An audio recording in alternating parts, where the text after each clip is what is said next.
کتنے خوبصورت لوگ، عمل کرنے والے، اور کتنے خوبصورت آپ صلی اللہ علیہ وسلم کا دل مبارک کہ جنہوں نے اتنا خوبصورت مشورے دیے اپنے صحابہ کو۔ سبحان اللہ۔ اسی لیے ہمیں آپ صلی اللہ علیہ وسلم کی پیروی کا حکم دیا گیا۔ یہ دونوں حدیث میں آپ دیکھیں گے کہ صحابہ کو فائدہ نفع بخش جو ہے وہ مشورہ دیا گیا، اور جن میں ان کا صدقہ بھی قبول کر لیا گیا اور بہترین اس کا حل بھی بتا دیا گیا۔ سبحان اللہ۔ آیت نمبر 93 اور 94، کلو طعام، تمام کھانا، کانا تھا، حلن حلال، لبنی اسرائیل، بنی اسرائیل کے لیے، الا مگر ما جو حرام کیا اسرائیل نے، یعنی حضرت یعقوب علیہ السلام نے، علی نفسہ ہی اپنے نفس پر، من قبلی اس سے پہلے، انجے کہ تنزلہ کہ نازل کی جاتی، تورات، قل کہہ دیجئے، فاتو تو لے آؤ، بالتورات تورات کو، فتلوہا پس پڑھو اس کو، ان اگر تم ہو صادقین سچے، فمن پس جو افطرا باندھے اللہ اللہ پر کاذبہ جھوٹ، من بعد ذالک اس کے بعد، فاولئک پر یہی وہ لوگ ہیں، ہم الظالمون کہ جو ظالم ہیں۔ کھانے کی ہر چیز بنی اسرائیل کے لیے حلال تھی، مگر جو اسرائیل نے اپنے آپ پر حرام کر لی، اس سے پہلے کہ تورات اتاری جائے، کہہ دیجئے تو لاؤ تورات، پھر اسے پڑھو اگر تم سچے ہو، پھر جس نے اس کے بعد اللہ پر جھوٹ باندھا، استغفار، تو وہی ظالم ہے۔ دراصل یہ مسلمانوں پر یہودیوں کے ایک اعتراض کا جواب ہے۔ انہوں نے نبی کریم صلی اللہ علیہ وسلم سے کہا، آپ دین ابراہیم کے پیروکار ہونے کا دعویٰ کرتے ہیں اور اونٹ کا گوشت بھی کھاتے ہیں، جبکہ اونٹ کا گوشت اور اس کا دودھ دین ابراہیمی میں حرام تھا۔ اللہ تعالیٰ نے فرمایا کہ یہود کا دعویٰ غلط ہے، سیدنا ابراہیم علیہ السلام کے دین میں یہ چیزیں حرام نہیں تھیں، ہاں البتہ بعض چیزیں اسرائیل یعنی سیدنا یعقوب علیہ السلام نے خود اپنے اوپر حرام کر لی تھیں، اور وہ یہی اونٹ کا گوشت اور اس کا دودھ تھا۔ بنی اسرائیل کے علماء اور مشائخ نے اللہ تعالیٰ کی بعض حلال کردہ چیزوں کو حرام قرار دے لیا تھا، اور اس کا ذکر قرآن مجید میں موجود ہے۔ ارشاد فرمایا سورۃ توبہ میں، انہوں نے اپنے عالموں اور اپنے درویشوں کو اللہ کے سوا رب بنا لیا، نعوذ باللہ۔ بطور سزا جو چیزیں بنی اسرائیل پر حرام کی گئیں، ان کا ذکر بھی قرآن مجید میں موجود ہے۔ ارشاد فرمایا سورۃ انعام میں، اور ان لوگوں پر جو یہودی بن گئے، ہم نے ہر ناخن والا جانور حرام کر دیا، اور گایوں اور بکریوں میں سے ہم نے ان پر دونوں کی چربیاں حرام کر دیں، سوائے اس کے جو ان کی پشتیں یا انتڑیاں اٹھائے ہوئے ہوں، یا جو کسی ہڈی کے ساتھ ملی ہو، یہ ہم نے انہیں ان کی سرکشی کی جزا دی، اور بلا شبہ ہم یقیناً سچے ہیں، بے شک۔ فرمایا سورۃ نساء میں، تو جو لوگ یہودی بن گئے، ان کے بڑے ہی ظلم کی وجہ سے ہم نے ان پر کئی پاکیزہ چیزیں حرام کر دیں جو ان کے لیے حلال کی گئی تھیں، اور ان کے اللہ کے راستے سے بہت زیادہ روکنے کی وجہ سے۔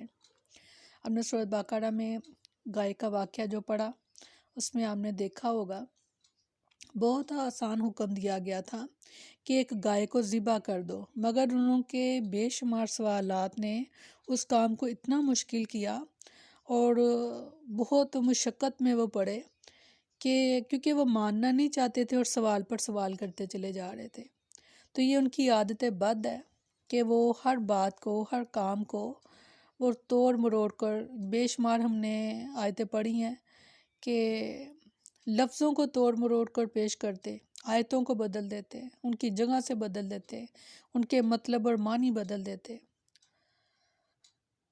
تو بدلے میں پھر اللہ تعالیٰ کی طرف سے بھی ان پر مشکلیں ڈالی گئیں۔ سیدنا عبداللہ بن عباس رضی اللہ عنہ بیان کرتے ہیں کہ یہودیوں کی ایک جماعت نبی صلی اللہ علیہ وسلم خدمت میں حاضر ہوئی، اور اس نے عرض کی، ہماری کچھ باتوں کا جواب دیجئے، کیونکہ آپ نبی ہیں اور ان کا جواب کوئی نبی ہی دے سکتا ہے۔ آپ نے فرمایا، تم جو چاہو مجھ سے پوچھو، لیکن مجھے اللہ کا ذمہ اور اس عہد و پیمان کا ذمہ دے دو جو یعقوب علیہ السلام نے اپنے بیٹوں سے لیا تھا۔ اگر میں تم سے کچھ بیان کروں اور تم اسے پہچان بھی لو تو پھر تمہیں اسلام قبول کرتے ہوئے میری اتباع کرنا ہوگی۔ انہوں نے جواب دیا، ہم آپ سے یہ عہد کرتے ہیں۔ تب آپ صلی اللہ علیہ وسلم فرمایا، اب تم جو چاہو سو پوچھو۔ انہوں نے کہا، آپ ہمیں 4 باتوں کے بارے میں بتائیے۔ ہمیں یہ بتائیں کہ وہ کھانے کی کون سی چیز تھی جسے یعقوب علیہ السلام نے تورات نازل ہونے سے پہلے اپنے لیے حرام قرار دے رکھا تھا۔ یہ بتائیے کہ عورت کا پانی اور مرد کا پانی کیسا ہوتا ہے، نیز اس سے نر یا مادہ کیسے پیدا ہوتے ہیں، اور یہ بتائیے کہ نبی امی کے سونے کی کیا کیفیت ہے، اور فرشتوں میں سے اس کا دوست کون سا فرشتہ ہے۔ نبی صلی اللہ علیہ وسلم نے ان سے یہ عہد لے لیا تھا کہ جب آپ نے ان کے سوالات کے جواب دے دیے پھر انہیں آپ کی اتباع کرنا ہوگی۔ آپ نے فرمایا، میں تمہیں اس ذات کی قسم دیتا ہوں جس نے موسیٰ علیہ السلام پر تورات نازل فرمائی تھی۔ کیا تمہیں اس بات کا علم ہے کہ اسرائیل یعنی یعقوب علیہ السلام بہت سخت بیمار ہو گئے تھے؟ ان کی بیماری بہت طول اختیار کر گئی تھی، تو انہوں نے یہ نظر مانی تھی کہ اگر اللہ تعالیٰ نے شفا عطا فرما دیں تو اپنے پسندیدہ کھانے اور پسندیدہ مشروب کو ترک کریں گے، اور ان کا پسندیدہ کھانا اونٹ کا گوشت اور پسندیدہ مشروب اونٹنی کا دودھ تھا۔ یہ جواب سن کر یہودیوں نے تصدیق کی اور کہا، ہاں یہ بات درست ہے۔ آپ نے فرمایا، اے اللہ تو ان کے خلاف گواہ ہو جا۔ سبحان اللہ۔ پھر آپ نے فرمایا، میں تمہیں اس بات کی قسم دیتا ہوں جس کے سوا کوئی معبود نہیں اور جس نے موسیٰ علیہ السلام پر تورات کو نازل فرمایا تھا، کیا تم یہ جانتے ہو کہ جو غالب آ جائے عورت یا مرد کا پانی تو اس کے حکم سے بچہ یا بچی جو ہے اسی مناسبت سے، اور مشابہت بھی اسی کے مطابق ہوتی ہے۔ انہوں نے پھر تصدیق کی کہ ہاں آپ درست فرماتے ہیں۔ اس پر آپ صلی اللہ علیہ وسلم نے فرمایا، اے اللہ تو ان کے خلاف گواہ ہو جا۔ پھر آپ صلی اللہ علیہ وسلم نے فرمایا، میں تمہیں اس اللہ کی قسم دیتا ہوں جس نے موسیٰ علیہ السلام پر تورات نازل فرمائی تھی، کیا تم یہ جانتے ہو کہ اس امی نبی کی آنکھیں تو سوتی ہیں مگر اس کا دل نہیں سوتا؟ انہوں نے جواباً کہا، ہاں آپ درست فرماتے ہیں۔ آپ نے فرمایا، اے اللہ تو گواہ ہو جا۔ انہوں نے کہا، اچھا اب آپ یہ بتائیں کہ فرشتوں میں سے آپ کا دوست کون ہے؟ اس جواب کی وجہ سے ہم آپ کے ساتھ ہو جائیں گے یا الگ ہو جائیں گے۔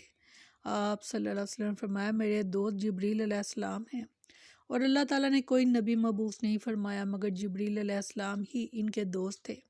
یہ جواب سن کر وہ کہنے لگے، نہیں، ہماری راہیں الگ الگ ہیں۔ اگر جبریل کے سوا کوئی اور فرشتہ آپ کا دوست ہوتا تو ہم آپ کی اتباع کر لیتے۔ چنانچہ اس موقع پر اللہ تعالیٰ نے آیت کریمہ نازل فرمائی سورہ بقرہ کی، کہ کہہ دیجئے کہ جو کوئی جبریل کا دشمن ہو تو بے شک اس نے یہ کتاب آپ کے دل پر اللہ کے حکم سے اتاری ہے۔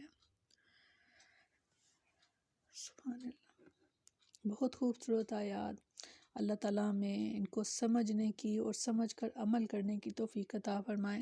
آمین ثم آمین۔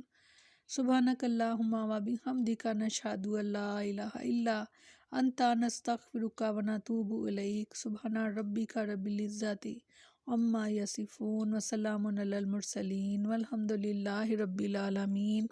السلام علیکم ورحمۃ اللہ وبرکاتہ۔